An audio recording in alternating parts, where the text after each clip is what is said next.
Ջրափչուի Գինեմետ համայնքի բնակիչ։ Հա, նաև նախաձեռնության անդամ եք, չէ՞, ոնց է կոչվում։ Նախաձեռնող խմբի անդամ։ Ոնց է կոչվում, նորից կասեք։ Խումբը անուն չունի, երևի թե կարմիր սարի ինչ որ պաշտպաններով ենք հավաքվել, որտեղ ամեն մեկը սենց իր անձնական ամբիցիա չասեմ, ամեն մեկը իր անձնական խնդիր ունի կապված սարի հետ, իր մտահոգություն ունի ու բոլորս քանի որ մի նպատակի շուրջ հավաքվել ենք, հիմա փորձում ենք գեներացնել մեր բոլոր ուժերը պայքարը ավելի արդյունավետ դարձնելու համար։ Ըստ էության դուք ազդագիր համայնքից եք։ Ինչքանով է վտանգավոր ձեր համայնքի համար ու ինչպիսին է բնակիչների ոչ միայն դիրքորոշումը, ինչպես են փորձում համոզել բնակիչներին շահագործելու համար հանգա։ Դե եթե տեսնեք ամբողջ սարի շուրջը, սարը շրջապատված է այգիներով ու բարձրորակ բերք ենք ունենում եւ իմ ընտանիքը եւ գյուղի մեծ մասը գյուղատնտեսությամբ է զբաղվում, հիմնականում ծիրան եւ դեղց, իսկ այգեզարդի այգիները խաղողի այգիներ են ու հիմնականում գյուղատնտեսությունն է ապրելու հիմնական միջոցը։ Վնասը այնքանով, որ եթե երկար ես տրամաբանում եմ, հարցը միայն հայցվող 54 հեկտարը չի, որովհետև եթե մի քիչ երկար տրամաբանենք, 54 հեկտարի համար ոչ մեկ ցեմենտի գործան չի կառուցի։ Այսինքն 54 հեկտարի հումքը մշակելու են, ցեմենտի գործանը հավաքեն ու տանեն, բնականաբար կանաչ դրոշակ են բացելու մյուս հայտատուների համար ու ամբողջ սարը քիչ-քիչ սենց հարթացնեն եւ այլն, իսկ այն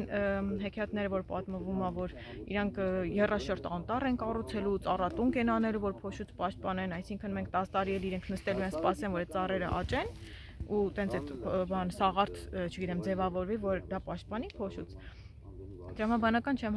համարում, իսկ գյուղացիները թե ինչքանով են շահագրգռված ցեմենտի գործանի կամ հանքի բացվելով, գյուղում կան մի քանի անձիկ, ովքեր ունեն, կարելի ասել, հեղինակություն, իրանք ինչ-որ պաշտոնական պաշտոններ ունեն գյուղում, չգիտեմ, վարչական ղեկավար, տեղակալ եւ այլն, իսկ քանի որ իրենք ունեն հեղինակություն, իրենց խոսքը կարևոր է մյուս գյուղացիների համար ու բոլորը չի, որ օրինակ մտնում են ինչ-որ նյութ են կարդում, ինչ-որ բանով են հետաքրքրվում, գյուղացին չի գալու էլի դաշտից տուն, չգիտեմ, մտնի Վեդու համայնքապետանի կայք նստի ծրագիր կարդա։ Բնականաբար չէ, ով ինչ-որ խոսքի ուժ ունի, ինքը ինչ-որ բան բացատրելու է, գյուղացին իրեն հավատա ու հիմա ձևավորված է մի հատ խոշոր միտք, որ այստեղ բացվելու են 400 աշխատատեղ, աշխատելու են 70%-ը համայնքից, հանքում էլ աշխատելու են էլի համայնքի մարդիկ եւ այլն, բայց թե ովքեր են պատրաստ հանքում աշխատեն, օրինակ բաց հարավի տակ, դրա փոխարեն օրինակ կարելի է իրանց ծառը մշակեն, ստվերի տակ էլ կնստեն կհանգստանան, ոչ թե այդ բաց հանքում աշխատեն։ Իսկ ցեմենտի գործարանի մասով Վեդու համայնքապետարանը մի հատ հետաքրքիր եզրույթ է մտցրել, միջև խոշորացումը համայնքի, մենք բոլորս առանձին համայնքներ ենք համարվել, Գինևետ համայնք, Նորուղի համայնք եւ այլն, ու բոլորիս մեջ sense նստած այդ համայնք բառը, հիմա երբ որ հուշագիր են ներկայացնում, որ կնքվել է օրգընկերության հետ, որ պետքա 10% շահույթի եւ ցեմենտի եւ հանքի տրամադրվի գնա համայնքային բյուջե, բոլոր գյուղացիները մեծ մասի ես նկատում եմ, էլի, որ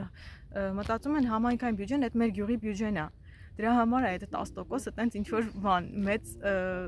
շահագրգռվածություն առաջացնում մարդկանց մոտ։ Այդ հարցը քույրիկս է բարձրաձայնել հանրային լսման ժամանակ, ինչը իհարկե սադրելով շրջանցեցին էլի այդ հարցը համայնքի հետ կապված։ Ես բարձրացրել եմ կարմիր գրքային բույսերի հարցը, որովհետև հանձն եմ առել իմ քրոջ եւ մյուս շահագրգիռ անձանցից աննախաձեռնող խմբից Արփինեի հետ։ Մենք երեքով միշտ մշտադիտարկում ենք անում, հետևում երևի կտեսնեք խաչն է Գինևետի, այդ ոնց որ sense ինչ-որ տարբերանշան է դա Գինևետը գտնելու համար։ Այդ խաչի հետևի հատվածում է հայցվող տարածքը ու մենք ամեն տարի բարձրանում ենք վեգետատիվ շրջանում ուսումնասիրություն ենք անում, որովհետև իրենց մասնագետը չգիտես ոնց օգոստոսին էր արել ոչ վեգետատիվ շրջանում ինչ-որ ուսումնասիրություն ու հա ես էլ օգոստոսին գնամ, մենակ քարու բան, ինչ-որ բան կտենամ, խոտ էլ չեմ տեսնի երևի էլի։ բայց մենք այնքան տենց նեղված էինք նախորդ լսումից, որ ասել էին այդտեղ ոչ մի բույս չկա, մենք էլ գարնանը բարձրացել ենք ամուղ ծառ կանաչա, հիրիկներ կան, կարմիր գրքի, այնտեղ ուրիշ բույսեր կան եւ այլն։ Մենք օգոստոսի 6-ին երեքով բարձրացանք Սար ու չգիտեմ ոնց մեր բախտը բերեց, ու ցենց մեկից ոտքի տակ ինչ որ ծաղիկ կար, մենք ուղղակի նկարով էինք իրան տեսել, գազ ամբողջատերև է, ինքը տեղական էնդեմիկ է, ոնց որ աշխարհում մենակ ստեղ է աճում, ես էլ չեմ տեսել, այդ լսումից հետո այդ արշավի ժամանակ ենք իրան գտել։ Սենց ասեցի արփինի հələ ոտքը տեն կողմ տար ու տենց տեսանք որ այդ գազն է, նկարով իդենտիֆիկացիա արեցինք, բուսաբանի ուղարկեցինք այդ բանին, ասեց ինքն է ու տենց սկսեցինք պոպուլյացիաները գտնել, կոորդինատներով ֆիքսել ենք բոլորը ու այս տարի նույնպես էլի ոնց որ լսումից հետո ամսի 25-ին հոկտեմբերի էլի բարձրացել ենք, գտել ենք գազվետիկուս, գտել ենք Թախտաջյանի դոդոշախոտ, որ ծաղկած էր, զարմանալի էր մեր համար, բայց մի քանի առանձնյակներ ծաղկած էին դեռ Էլի ուրիշ արեալում ենք գտել նաև գազ ամբողջատերև ու լիքը թռչուններ կան, կաքավներ երևի, որովհետև ձայնով փորձեցինք իդենտիֆիկացնել, ոնց որ նույնականացնել, համարում ենք, որ դրանք կաքավներ են եղել, որովհետև այս ցածր թռչող ինչ որ խմբով են եւ այլն, ամեն դեպքում աղվեսի բույն ենք գտել, իսկ մեզ ասում են այդտեղ ոչ մի բան չի աճում, ոչ բույս կա, ոչ կենդանի է ապրում եւ այլն Ճիշտ է, կներեք, ճիշտ է, որ լսումներից մեկի ժամանակ ձեզ առաջարկել են, եթե չեք ուզում գյուղից գնալ։ Հա, ինձ ու քրոջս, քուրիկը բարձրացրեց սողունների հարցը թունավոր, որովհետև որ բարձրանում ենք ստորոտին շատ անցքեր կա սողունների, էլի, ասենց մետրի վրա, ես նույնիսկ կարող եմ, չգիտեմ, տեսանյութ տրամադրել ձեզ, ոնց ենք մենք նկարել այդ անցքերը, ու քուրիկը մտահոգվեց, ասեց, եթե այնտեղ օրինակ հանքի աշխատանքներ անեն, ծանր տեխնիկա աշխատի կամ ինչ որ մի ձև պայթեցուն թեկուզ արվի,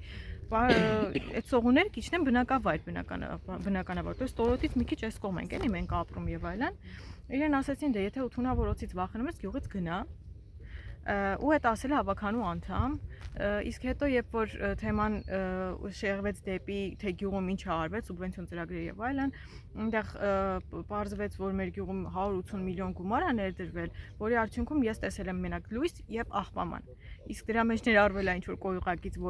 որի համար պետությունը 3-րդ եւ 4-րդ փողոցներին է տրամադրել գումար, բայց մենք 3-րդ փողոցում ենք չունենք։ Մեր փողոցը չունի կոյուղակից։ Քուրիկն ասեց, ես չեմ տեսել այդ փոփոխությունը ու էլի ավականու նույն անդամը Արայիկը Գևորգյան հայտարարեց, որ ինքն ու իր նմանները չեն տենալու այդ փոփոխությունները եւ այլն։ Չգիտեմ, ինչ որ պիտակավորումներ էին մեր հասցեին հնչում, չես ուզում գյուղից գնա, տրանսպորտ չկա գյուղից գնա, հետա չկա տրանսպորտ, չեմ կարա գնամ գյուղից։